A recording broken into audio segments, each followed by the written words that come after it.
이 시간에 우리가 이 말씀을 가지고 그리스도의 신부 영광스러운 교회라는 말씀으로 말씀을 나누려고 합니다. 우리 한번 오늘 제목을 함께 읽겠습니다. 시작. 그리스도의 신부 영광스러운 교회. 그리스도의 신부 영광스러운 교회입니다. 오늘도 우리 지난주에 이어서 가정에 대한 얘기, 또 부부간의 사랑에 대한 이야기입니다. 그런데 오늘은 지난주에 우리 돕는 배필, 특별히 우리 남편분들에게 주신 하나님의 돕는 배필, 우리 아내에 대한 얘기를 했다면, 오늘은 남편에 대한 그런 쪽에 포커스를 더 두지만, 그러나 결국은 또 이 남편의 아내 된 교회에 대한 얘기입니다. 그래서 오늘 그리스도의 신부라고 말씀의 제목을 삼았습니다. 그리고 그 그리스도의 신부는 결국 교회를 얘기하는데, 그 교회가 하나님 앞에서, 그리스도 앞에서 영광스러운 교회다라는 말씀입니다. 이 말씀은 많이들 들으셨을 거예요. 그러나 정말 교회에 대한 얘기를 하면 특별히 가장 중요한 얘기이기 때문에 또 우리에게 주시는 말씀에 메시지가 있다고 생각을 해서 이 말씀을 함께 나눕니다. 우리 살아가면서 수많은 사랑에 대한 이야기를 듣고 또 영화나 드라마를 통해서 다 대부분의 이야기는 사랑 얘기죠. 러브 스토리입니다. 감동적인 사랑 이야기도 있고 또 슬픈 사랑 이야기도 있고 또 어떨 때는 참 도대체 이게 이해가 되나 할 정도의 막장 사랑 드라마도 있고, 그런 수많은 종류의 사랑 이야기가 넘쳐납니다. 그리고 때로는 우리 주변에 그런 아름다운 사랑 이야기를 들으면 정말 마음이 따뜻해지기도 하는 그렇습니다. 그래서 우리 이런 사랑 이야기, 러브 스토리는 우리에게 늘 마음에 어떤 감동도 주고 또 위로도 주고 또 공감도 주는 그런 이야기가 되죠. 왜 그럴까요? 사랑은 어떻게 보면 인간의 가장 근원적인 갈망인 거예요. 어떤 사람이 그렇게 얘기를 하더라고요. 아이가 맨 처음에 태어나서 울잖아요. 응애 하고 울잖아요. 그 응애하는 그 우는 소리가 내가 여기 있다 라고 하는 어떤 외침이기도 하지만, 내가 사랑을 위해서 이 땅에 태어났다, 그렇게 얘기를 하기도 합니다.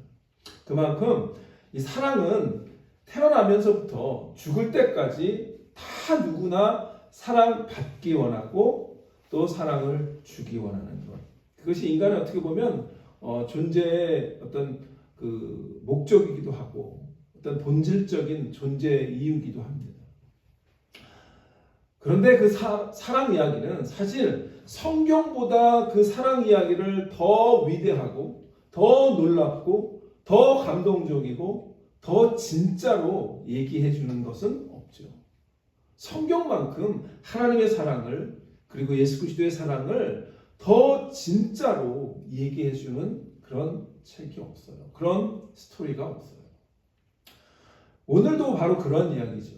어떤 이야기입니까? 바로 신랑 되신 예수 그리스도와 그분의 신부 되신 교회의 이야기인 거예요.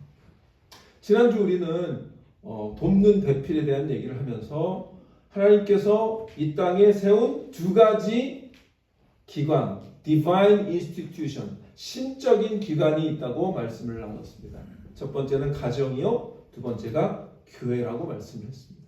그래서 지난주 우리는 가정의 의미에 대해서 말씀을 함께 나누면서 정말 우리 돕는 배필해 준 아내와 또 우리에게 주신 남편, 서로 배우자가 하나님 앞에서 바로 설 때에 진정으로 하나님의 돕는 신적인 돕는 자로 서로에게 도움을 주고 가정을 이루어 나갈 수 있다, 이런 말씀을 나눴습니다.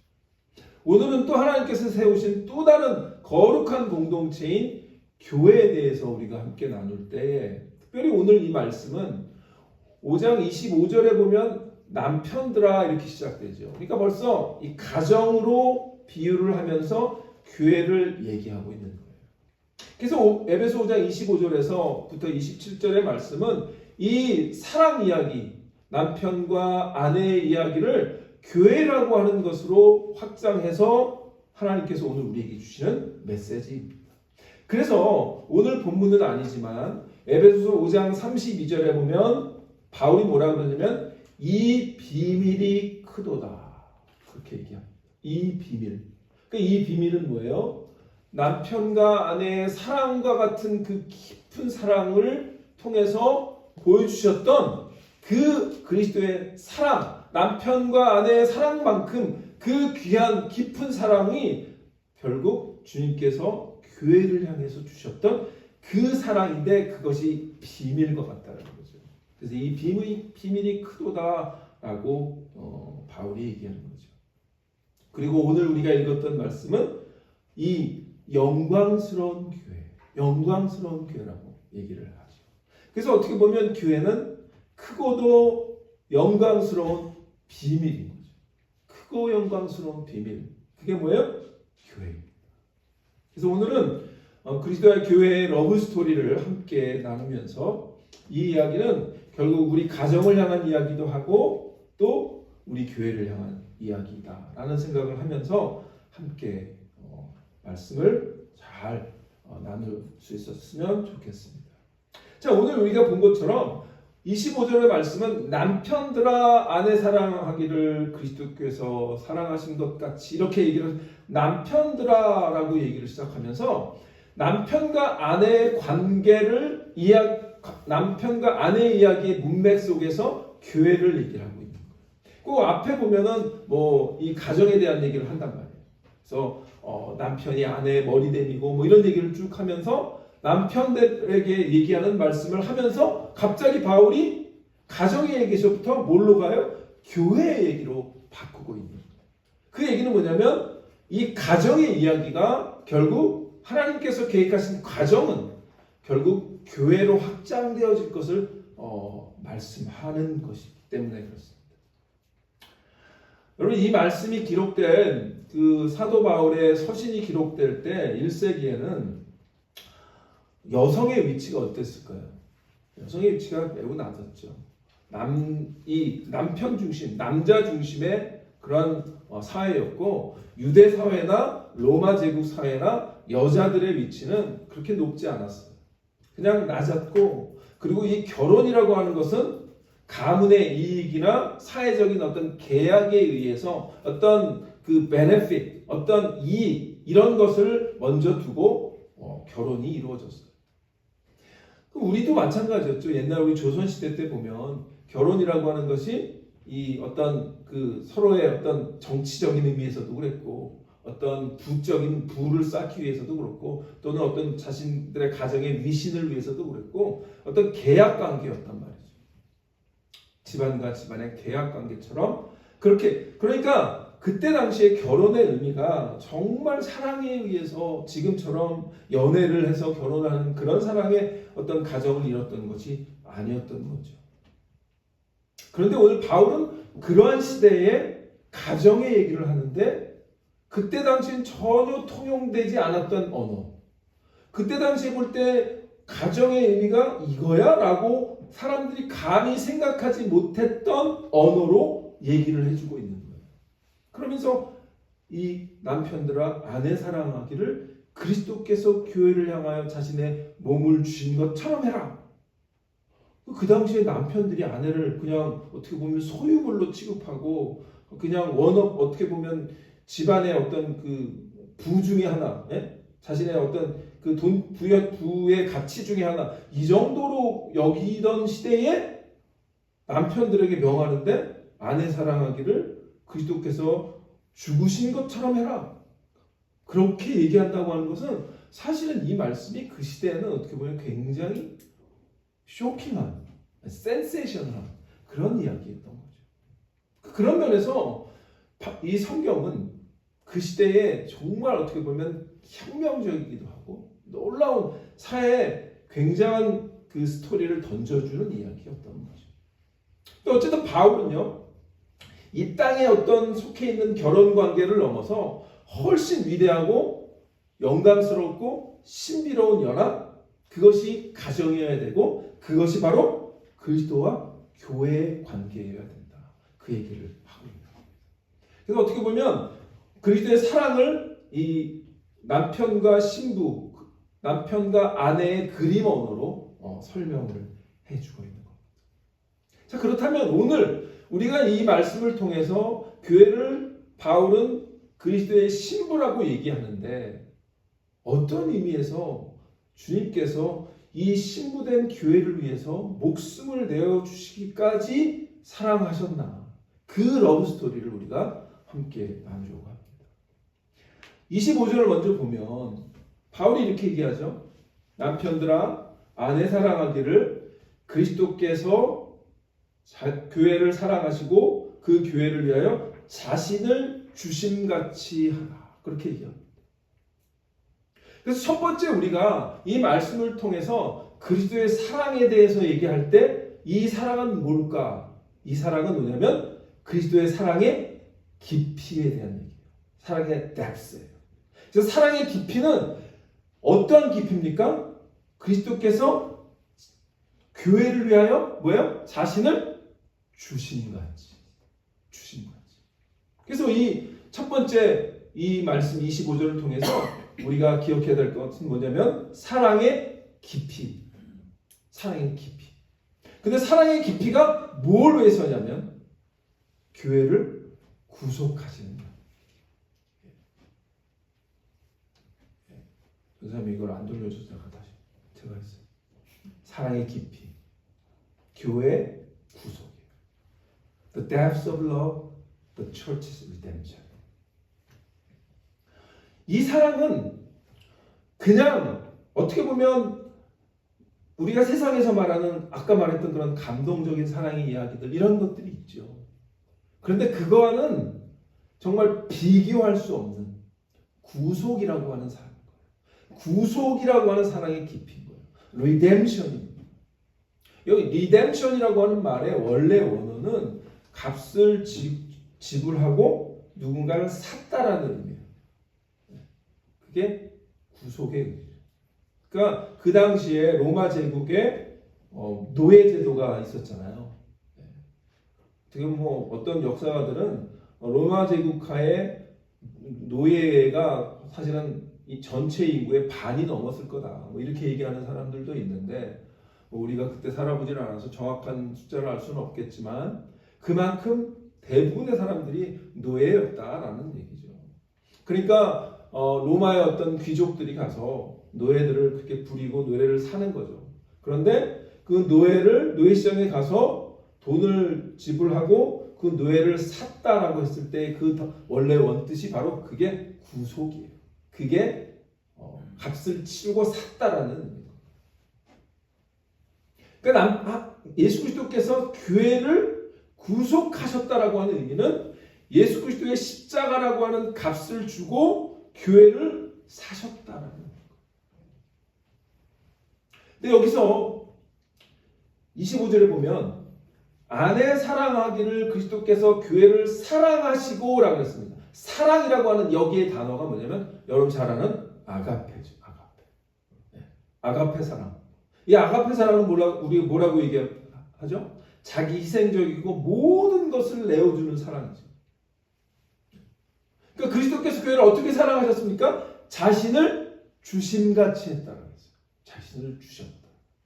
그러니까 자기 희생적이고 자기 모든 것을 내어주셨다. 여기 자신을 주심같이라고 하는 헬라어 원어를 보면 파라도켄 헤아우톤이라고 하는 말이 쓰였는데 이건 뭐냐면 스스로를 온전히 내어줬다는 말이에요. 그러니까 사실은 아까 제가 값을 치렀다라고 했을 때 로마의 귀족들은 노예를 살 때 그냥 자기가 가지고 있는 파켓에서 돈을 그냥 어느 정도의 가치를 지불하는 거예요. 그러니까 사실은 그리스도의 대속은요, 그거보다 더한 거죠. 왜냐하면 로마의 귀족은 자기 있는 것 중에 일부의 돈을 지불한 건데요. 그리스도의 사랑은 뭐죠? 자기의 몸을 온전히 다 값을 다 준 거예요. 그러니까 사실은 이 구속의 의미는 로마 제국 시에 그 귀족들이 노예 시장에서 산 거하고는 사실은 의미는 비슷하지만 그거랑은 비교할 수 없는 정도의 가치가 다른 거죠. 그래서 자기 스스로를 온전히 다 내어주셨다는 의미가 그것이 파라도켄 헤아우톤이라고 하는 헬라어 원래의 의미였다. 그러니까 이건 우리가 아까 제가 말씀드렸지만 드라마에서 보는 어떤 감성적이고 정말 그런 러브 스토리하고는 비교할 수 없는, 물론 그런 얘기를 들어도 우리는 감동도 받고 정말 어떻게 저렇게 사랑을 하지 이런 말을 할 수 있지만 그런 사랑과는 비교할 수 없는 사랑이라는 거죠. 제가 이런 사랑들 이야기를 한번 좀 찾아봤어요. 근데 뭐 굉장히 많더라고요. 이런 얘기들 너무 많아요. 실제적으로 남편이 아내를 위해서 목숨을 바친 이야기들이 정말 많더라고요. 근데 가장 최근에 우리가 멀지 않은 이 테메큘라 조금 지나면 메리에타라고 하는 곳이 있거든요. 그 메리에타에 사는 실제 실화 이야기인데요. 작년이요. 2024년 10월에 이 메리에타에 사는 그런 그 식당을 운영하는 사람이 있었어요. 아담 부베라고 하는 사람인데 50살 된. 그런데 이제 미국 사람들 좀 일찍 결혼해서 막 자기 딸이 손녀가 있었던 것 같아요. 근데 이제 손녀가 이 어떤 축구팀에 축구를 잘하는 딸이었는데 손녀였는데, 근데 리그 같은 거 하잖아요. 축구 리그. 근데 이제 달라스에 가서 축구 리그를 하게 된 거예요. 그래서 이제 손녀가 축구를 한다 그러니까 이 아담 부베라고 하는 이 할아버지가 이제 자기 딸과 아내와 함께 달라스에 가죠. 그래서 축구를 열심히 그 손녀가 축구하는 것을 응원하면서 열심히 보고 즐겁게, 그리고 이제 축구장에서 모든 걸 다 끝내고 경기장을 나와서 아내와 손녀와 이제 주차장으로 걸어가는 중에 이 자동차 하나가 이 통제불능이 아마 음주운전이었던 그 차가 이 사람들 걸어가는 곳으로 확 닥쳐온 거죠. 근데 그거를 이 남편이 본 것 같아요. 먼저 보고 아내와 손녀를 옆으로 확 밀어내고 자기가 그 차에 정면 충돌을 했어요. 그리고 병원으로 실려가서 중환자실에서 며칠 있다가 결국 숨을 거뒀습니다. 그래서 로컬 페이퍼에서 그 이야기를 기록을 하면서 불꽃처럼 빛난 사랑의 결정 이렇게 제목을 달았어요. 그래서 이 남편의 그 고귀한 사랑을 이렇게 조명한 그런 이야기들이 얼마 전에, 그러니까 작년에 우리가 멀리 떨어지지 않은 이 메리에타라고 하는 곳에서 실제로 있었던 이야기입니다. 세상에서도 이런 사랑을 했다는 거죠. 세상의 어떤 남편들도 아내를 위해서 또 손녀를 위해서 이렇게 자기의 목숨을 희생해 가면서 사랑을 합니다. 이것이 어떻게 보면 우리가 생각하면서 감동받는 전형적인 러브 스토리, 사랑 이야기, 특별히 부모의 사랑 이야기 또는 남편의 사랑 이야기. 아마 한국에서도 뭐 불이 났을 때 자기 자녀를 위해서 또 아내를 위해서 이렇게 막 구하기 위해서 자기 목숨을 버린 이야기들 아마 찾아보면 많을 거예요.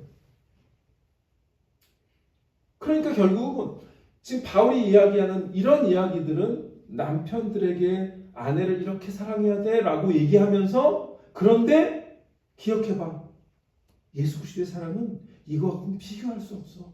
왜? 교회를, 너희를 위해서 자신의 목숨을 내어주셨어 라고 얘기하고 있는 거예요. 그런데 이 사랑은 예수 그리스도뿐만 아니라 사실 우리 구약의 스토리도 다 하나님의 사랑 이야기죠. 이스라엘 백성 하나님께서 사랑하셔서 택하셨는데 이스라엘 백성이 어떻게 합니까? 하나님의 사랑을 잊어버리고 우상 숭배하고 하나님을 멀리 떠나고 그 사랑을 배신하고 하는 이야기가 구약 예언서의 모든 이야기들이에요. 예언서의 대부분 이야기 뭡니까? 나에게 돌아와 나를 다시 사랑하라. 나의 사랑을 기억해라. 내가 너와 사랑하고 싶다. 이야기입니다. 끊임없이 하나님을 배신하고 반역하고 우상 숭배하고 그랬을 때도 하나님은 이스라엘 향한 사랑을 결코 포기하지 않으셨어요. 그 예수님의 사랑을, 아니 하나님의 사랑을, 이스라엘을 향한 사랑을 예레미야처럼 잘 보여주는 그런 구약의 성경이 없거든요. 예레미야는 우리 별명이 뭐죠? 사랑의 선지자. 그래서 예레미야서 31장에 보면 하나님께서 이렇게 얘기합니다. 예레미야서 31장 3절 4절에 옛적에 여호와께서 나에게 나타나사 내가 영원한 사랑으로 너를 사랑하기에 인자함으로 너를 이끌었다 하였노라. 그러면서 뭐라 그래? 처녀 이스라엘아, 내가 다시 너를 세우리. 내가 새 옷을 입을 것이요 내가 다시 소고를 들고 즐거워하는 자들과 함께 춤추며 나오리라. 그래서 구약에 보면 이스라엘을 이렇게 처녀로 또는 하나님의 신부로 이렇게 얘기하는 경우가 이렇게 종종 있어요. 그런데 하나님의 사랑은 뭐예요? 그렇게 영원한 사랑으로 너를 사랑했다. 그렇게 예레미야를 통해서 이스라엘을 향해서 계속 하나님의 사랑을 그렇게 고백하고 외치는 이야기, 그것이 구약의 예언서의 이야기고 특별히 예레미야의 이야기. 결국 그 사랑을 하나님께서 어떻게 보여주신 거예요? 아까 말씀드린 것처럼 예수 그리스도를 보내주셔서 하나님 자신의 독생자를 보내주셔서 십자가에 죽기까지 우리를 사랑해 주신 것, 그것이 하나님의 사랑의 이야기고 예수 그리스도의 사랑의 이야기고 그것이 구원의 이야기인 줄 분명히 기억하시기를 바랍니다. 예, 그래서 오늘 우리가 이 스토리를 통해서 기억해야 할 건 뭐냐면 예수 그리스도의 사랑의 뭐예요? 깊이. 그런데 그 깊이가 어떤 깊이입니까? 자신의 목숨을 내어 줄 정도의 깊은 사랑. 그래서 우리를 구속하신 사랑. 그것이 오늘 우리에게 주신 그리스도의 사랑이고 사랑의 깊이인 것을 우리가 기억해야 할 줄 압니다. 그래서 사도 바울은 로마서 5장에서 이렇게 얘기를 합니다. 로마서 5장 8절에서 이렇게 얘기합니다. 우리가 아직 죄인 되었을 때에 그리스도께서 우리를 위하여 죽으심으로, 우리가 무엇일 때? 죄인 되었을 때 그리스도께서 우리를 위하여 죽으심으로 하나님께서 우리에 대한 자기의 사랑을 확증하셨다, 보여주셨다, 프루브해 주셨다, 그 얘기를 하는 겁니다. 이것이 바로 우리가 기억해야 될 그리스도의 사랑의 깊이인 줄 믿습니다. 가정의 달, 남편된 그리스도께서 신부된 교회를 위해서 이렇게 목숨을 내어주신 사랑의 깊이, 구속의 사랑, 그 사랑을 기억하는 우리 성도 여러분 되시기를 주의 이름으로 축원합니다. 예, 두 번째는요, 사랑의 깊이이어서 두 번째는 사랑의 목표입니다. 사랑의 깊이는 사랑의 목표가 있기 때문에 그 깊이가 있는 거예요. 그런데 그 목표는 뭐냐면 교회 거룩이에요. 교회를 구속하신 다음에는 주님은 우리가 거룩하기를 원하시는 거죠. 자, 26절에 보면 뭐라고 얘기합니까? 이는 물로 씻어 말씀으로 깨끗하게 하사 거룩하게 하시고, 물로 씻어 깨끗하게 하사 거룩하게 하시고. 그러니까 그리스도의 사랑은 단지 우리를 목숨을 버려 구원해 주시는 거에 그치지 않는다는 거죠. 그리스도의 사랑은 우리를 정말 그냥 구원해 줬으니까 됐어, 그리고 그냥 내버려두는 그런 사랑이 아니라 우리를 계속해서 관심을 가지고 우리를 거룩하게 하기를 원하시는 사랑이다. 그래서 예수님께서 우리를 구원해 주신 것, 교회를 구속해 주신 것은 분명한 목적이 있고 목표가 있는, 골이 있는 겁니다. 그 목표는 뭐예요? 사랑하는 신부된 교회가 끊임없이 아름답게 단장되는 것입니다. 여러분, 우리가 결혼을 40년 전에, 50년 전에 한 분들도 있고 30년 전에 한 분도 있고 그래요.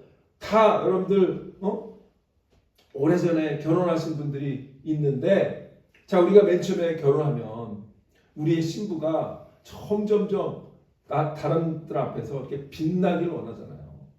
그런 거예요. 예수님은 우리 신부된 교회가 그냥 너 구원했으니까 됐어가 아니라 많은 사람들 앞에서 거룩하게 돼서 빛나기를 원하는 거예요. 반짝반짝 빛나기를 원하는 거예요. 그냥 결혼하고 그냥 나는 결혼했으니까 됐어, 그리고 그냥 쉽게 말하면 그냥 어디 처박아 둔는 그런 게 아니라는 거죠. 교회가 하나님 앞에서 구속받은 자로서 세상에 빛을 발하는 그러한 신부가 되기를 원하는 거예요. 그런데 그러기 위해서 주님은 우리를 뭐해요? 계속해서 물로 씻어 말씀으로 깨끗하게 하시는 작업을 하십니다. 사랑하는 신부가 끊임없이 아름답게 단장되고 깨끗하게 되고 거룩하게 되는 것, 그것이 그리스도께서 교회를 구속하신 가장 중요한 목적입니다. 오늘 보면 두 가지 얘기하죠. 물로 씻었다. 물로 씻는다. 물로 씻는 건 여러분들 샤워를 하는 것일 수도 있고, 손을 씻는 것도 있고, 다 물로 씻는 거죠. 오늘 물로 씻는 것을 뭐라 그래요? 우리가 물로 씻는 것은 우리를 정화시키는 거죠. 다시 한번, 맨날 우리가 하루 종일 밖에서 일을 하고 또는 돌아다니고 와서 손을 씻고 샤워를 하고 그래야 우리의 더러워진 몸이 깨끗해지는 것처럼 결혼식 전에 신부가 몸을 정결하게 하던 의식을 연상시키는 거죠. 그래서 영적으로는 이것을 우리가 세례로 얘기할 수도 있고, 그리고 성령이 우리를 새롭게 변화시켜주는 그런 역사를 의미하기도 합니다. 또 다시 말하면 그리스도와 연합돼서 우리가 세례를 받음으로 물속에 죽었다가 다시 사는 그러한 중생, 거듭남, 그런 이야기로 우리가 얘기할 수도 있습니다. 그래서 물로 씻음을 우리가 받는 거죠. 그리고 첫 번째, 더러웠던 우리를 씻은 다음에 뭐예요? 계속해서 주님은 우리를 말씀으로 거룩하게 하세요. 말씀으로 깨끗하게 하세요. 이 정결함은요, 물로도 씻지만 하나님의 말씀으로 깨끗하게 하신다. 바울은 분명히 그렇게 얘기하고 있는 거예요.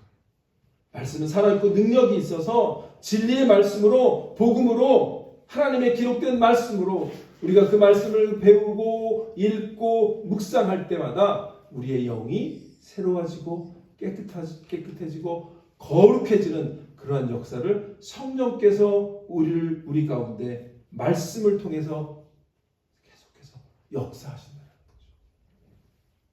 그래서 예수님도 이런 얘기를 하시죠. 요한복음 15장에 보면 너희는 내가 일러준 말로, 이 3절에 보세요. 너희는 내가 일러준 말로 이미 깨끗하셨다. 그렇게 하죠. 네. 예수님께서 이 땅에 오셔서 제자들에게 계속해서 말씀을 전해주셨을 거예요. 그 말씀으로 너희는 이미 깨끗해졌다. 그 앞절에 보면 물은 내게 붙어 있어 열매를 맺지 아니하는 가지는 아버지께서 그걸 제거해 버리시고 무릇 열매를 맺는 가지는 더 열매를 맺게 하려 그것을 깨끗하게 하십니다. 근데 여기서 이제 깨끗하게 하신다라고 하는 말이 영어를 보세요. 영어 보시면 while every branch that does bear fruit, he prunes라고 해요. prunes가 영어로 뭐냐면 가지친다라는 뜻이에요. 가지를 친다. 그러니까 우리 한글 번역에는 깨끗하게 한다라고 했거든요. 근데 prunes는 뭐냐면 가지를 치는 거예요. 나무가 열매를 잘 맺기 위해서 이렇게 죽어가는 가지들, 쓸모없는 가지들 이렇게 치잖아요. 가지치기. prune so that it will be ever more fruitful. 그렇게 나오죠. 그러니까 말씀을 우리가 받아들이고 그 말씀이 우리 가운데서 이렇게 역사하시는 작업이 뭘까요? 그게 가지치기죠. 프루닝이에요. 프루닝. 우리 안에 잘못된 생각들, 안 좋은 생각들, 정말 하나님 앞에 부정적이고 불순종하려고 하는 생각들, 이런 것들을 가지를 치는 작업, 그게 뭐예요? 말씀으로 깨끗하게 하시는 작업인 줄 분명히 기억하시기 바랍니다. 그래서 우리가 이 말씀을 구원받았으면 됐지, 그냥 구원받았으면 됐지, 그냥 이 세상에서 그냥 대충 살다가 결국 나는 천국은 보장됐는데 맨날 주일날 나와서 말씀 듣고 설교 들어야 돼, 이런 생각을 하면 우리는 계속 구원은 받을 수도 있어요. 근데 진짜 지저분한 상태로 구원받는 거지. 여러분, 가드닝 이렇게 저는 잘 모르지만 가드닝을 안 하면 거기에 벌레도 끼고 지저분해지잖아요.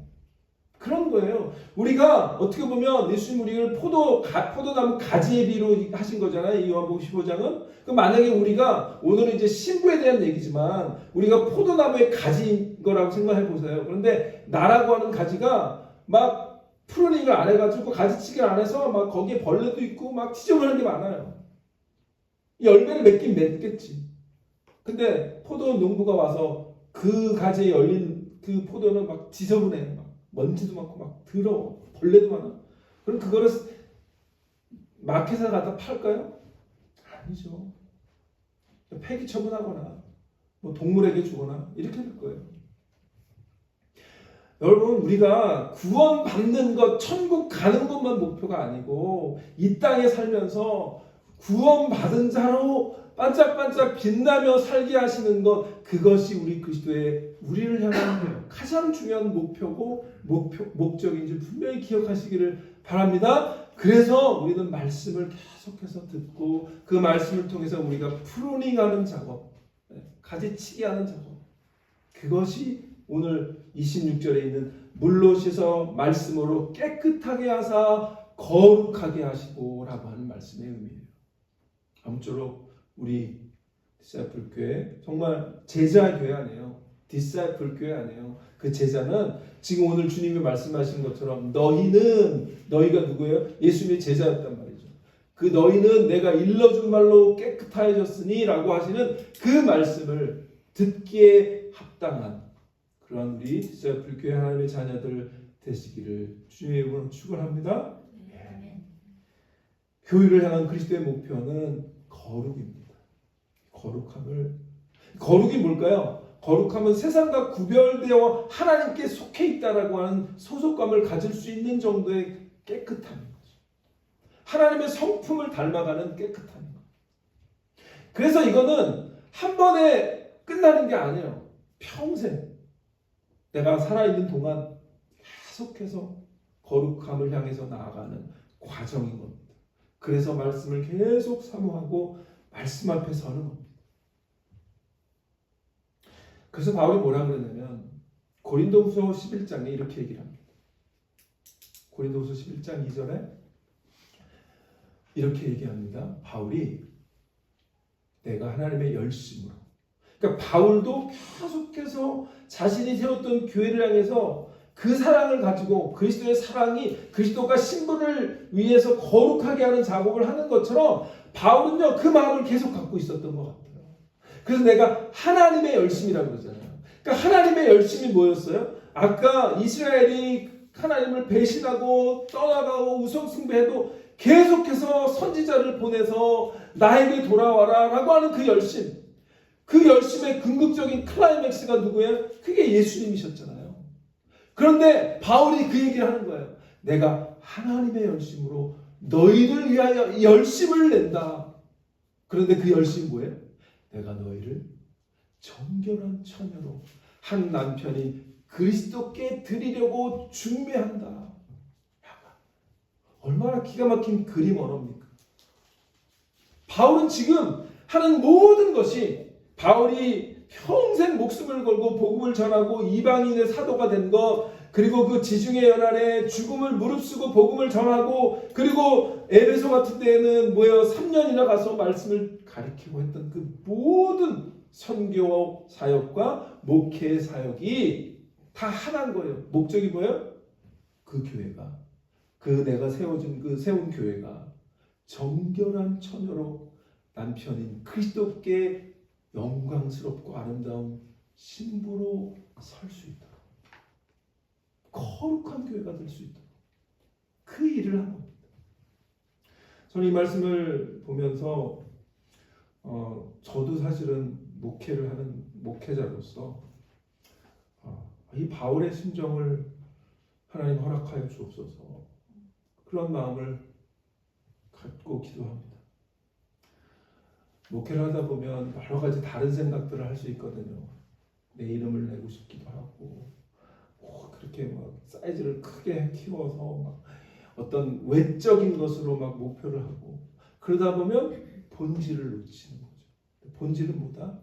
교회 성도님들을 향해서, 하나님의 자녀들을 향해서 그리고 이 그리스도의 신부이신 이 교회를 향해서 계속해서 남편된 그리스도, 그 그리스도 앞에 거룩한 아름다운 영광스러운 그런 신부로 세움받도록 계속해서 말씀으로 아까 그 프루닝 작업을 하는 거가 목회다.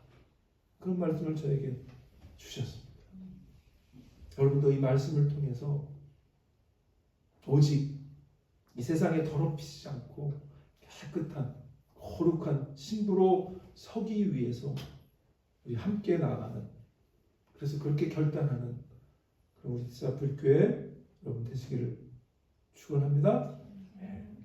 마지막으로 진짜 이 사랑, 우리가 뭐 얘기했죠? 사랑의 깊이, 사랑의 목표.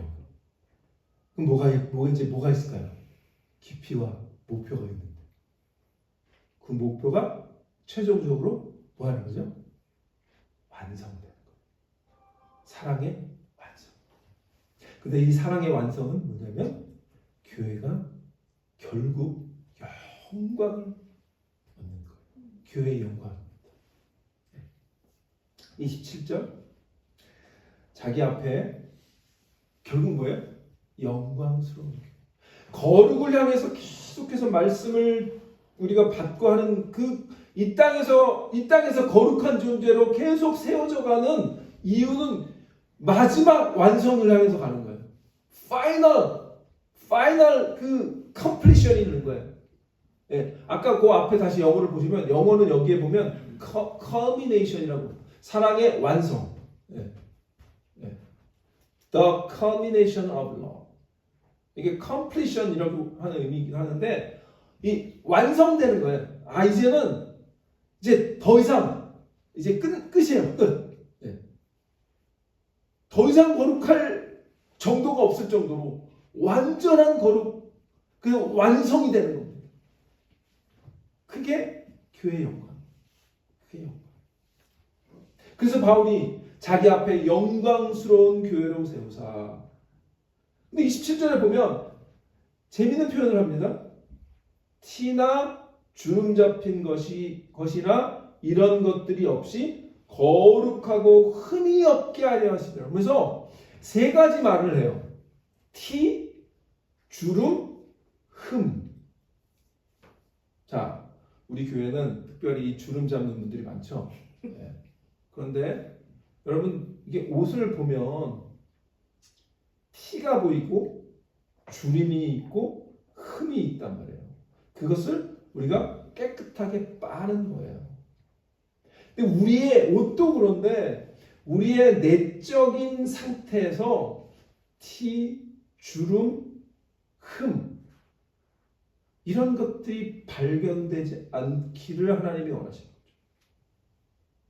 그게 영광스러운 거예요. 이 땅에 물론 이렇게 완벽한 교회가 있어요?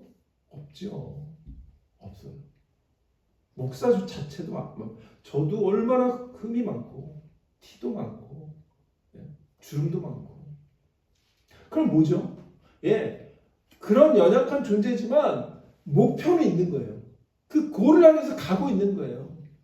그 고를 향해서 가는데 그 마지막에 결국 주님께서 오셔서 우리를 맞이할 때는 그 모든 티나 주름이나 흠이 없는 신부로 우리를 뭐 하시는 거예요? 완성시켜 주시겠다는 거예요.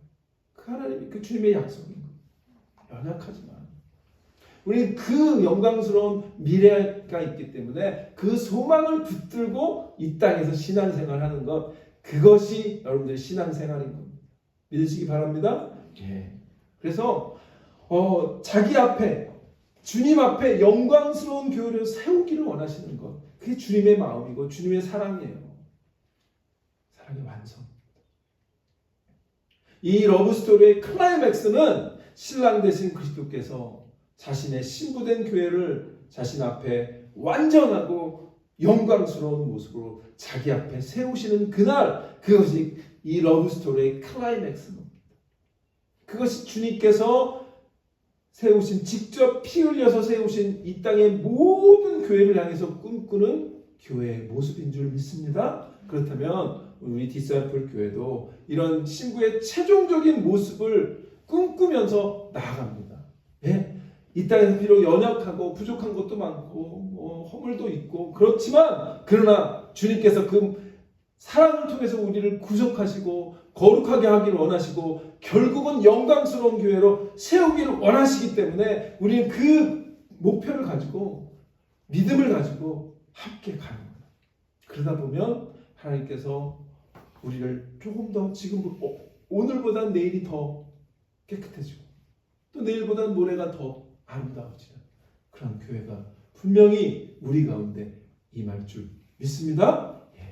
티나 주름 잡힌 것이나 이런 것들이 없고 거룩하고 흠이 없는 교회로 우리가 세워질 것을 바라보며 나가는 것. 영광스러운 교회로 세워지는 거죠. 그래서 아까 우리가 잠깐 봤던 에베소 5장 31절 32절에 보면 바울이 이렇게 얘기합니다. 그러므로 사람이 부모를 떠나 그의 아내와 합하여 그들이 한 육체가 될지. 자, 이거는 우리가 지난주에 돕는 배필 얘기할 때에 생각했던 이야기들이죠. 그러니까 바울은 계속해서 가정의 비유를 해요. 부부의 비유를 교회와 그리스도로 얘기를 해요. 그러면서 뭐라 그래요? 사람이 부모를 떠나 그의 아내와 합하여 그들이 한 육체가 되는 건 뭐예요? 가정이에요. 이 땅에 보이는 부부예요. 그런데 부부 이야기를 하면서 갑자기 또 바울은 32절에 이 비밀이 구도다. 나는 그리스도와 교회에 대하여 말하노라. 얘기하고 있는 거예요. 여러분 부부가 결국 궁극적으로 하나가 되는 것, 합해서 한 몸이 되는 것, 그걸 우리가 한 몸이 돼서 부부라고 얘기하는 거잖아요. 그런데 그리스도와 신부인 교회가 하나가 되는 것, 그게 뭐야? 그리스도와 연합이죠. 그리스도와 연합됐다라고 하는 건 뭐죠? 그리스도와 같은 존재가 되어간다는 거죠. 그리스도가 어떤 분이세요? 그분은 사랑이시고 그분은 완전하시고 그분은 흠이 없으시고 그분은 티가 없으신 완전한 거룩의 그 자체인데 그 거룩한 분과 우리가 하나가 된 거예요. 그러면 뭐죠? 우리도 거룩한 존재가 된 거고 영광스러운 존재가 된 거예요. 그걸 우리가 주님께서 원하신다는 거예요. 아무쪼록 이 땅에 우리가 부족하지만 그러나 결국은 그 비전을 향해서 우리가 나아가는 그러한 교회, 우리 디사이플 교회가 되어야 될 줄 믿습니다. 아직 완성된 모습은 아닙니다. 그러나 신랑 되신 그리스도께서 반드시 이 일을 이루실 것을 우리가 믿고 나아가기를 주의 이름으로 축원합니다. 그래서 마지막에 요한계시록에 보면 하나님께서 이런 그 그림을 주시잖아요. 요한계시록 21장 2절에 보면 1절 2절에 보면 또 내가 새 하늘과 새 땅을 보니 처음 하늘과 처음 땅이 없어졌고 바다도 다시 있지 않더라. 그러면서 뭐라 그래? 2절에 또 내가 보매 거룩한 성 새 예루살렘이 하나님께로부터 하늘에서 내려오니 그 준비한 것이 신부가 남편을 위하여 단장한 것 같더라. 그 아름다움을 우리가 보게 되는 겁니다. 주님께서 우리에게 오늘 그런 말씀을 주시는 거죠. 제가 요즘은 이제 그 AI가 우리에게 도움을 많이 줘요. 우리 뒤에 누가 피자가 왔거든요. 혹시 지불해야 되는 거 있으면 가셔서 지불해 주시고요. 자, 보시면 예루살렘에 대한 이 그림을 제가 인공지능에다가 이 요한계시록 이 말씀을 두고 그림을 하나 그려줘 그랬더니 요렇게 그림을 예쁘게 그려줬어요. 그래서 21절에 있는 말씀처럼 그 준비한 것이 신부가 남편을 위하여 단장한 것 같더라. 그러니까 하늘로부터 내려오는 이 새 예루살렘 성이 마치 신부가 그리스도를 위하여 단장한 것 같다라고 하는 이 그림. 물론 이제 우리가 상상의 그림이에요. 그러나 결국 뭐죠? 교회가 하나님 나라 우리가 마지막 때에 온전한 완성이 될 때 결국 뭐예요? 우리의 사랑이 온전히 완성되는 거예요. 주님과 우리의 사랑이 온전히 완성되는 거예요. 그날 그날 우리가 정말 하나님께서 원하시는 그 영광스러운 교회로 변화될 줄 믿습니다. 그 영광스러운 교회가 될 수 있도록 우리 디사이플 교회 모든 성도 여러분들이 함께 이 소망을 가지고 그리스도의 사랑, 그리스도의 그 사랑의 깊이와 목표와 완성을 기억하면서 거룩을 향해 나아가는 그런 우리 여러분들 되시기를 주님으로 축원합니다. 기도하겠습니다.